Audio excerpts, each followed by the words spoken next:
ওরে, বাইক তো অর্ধেক ডুবে গেছে গা। শেট শেট শেট শেট, ভাই অনেক পানি। আল্লাহ, আমি ভাবছিলাম অল্প পানি। শেট শেট, বের হইলাম বৃষ্টির মধ্যে, পানির যে অবস্থা খিলকেতে, তো এইটা দেখার জন্য। ও মাই গড, ভুল করে ফেললাম তো বের হয়ে। এখন কি হবে? পুরা বাইক আমার ডুবে গেছে। ও মাই গড, আল্লাহ, এখন তো সাঁতার কাটার মতো পানি হয়ে গেছে গা। আরে ভাই, বের হয়ে ভুল করে ফেলছি। শুধু এটা আমার এলাকা না, অলমোস্ট সব এলাকাতেই এই অবস্থা, পানি ডুবে গেছে গা। হ্যাঁ হ্যাঁ, গাড়ি নিয়ে ঢুকছে। এখন তো আকাম হয়ে গেছে গা।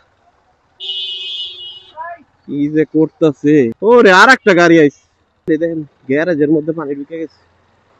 বৃষ্টিও আইসা পড়ছে, ঝুম বৃষ্টি। ভিজা ভিজা গেছি গা।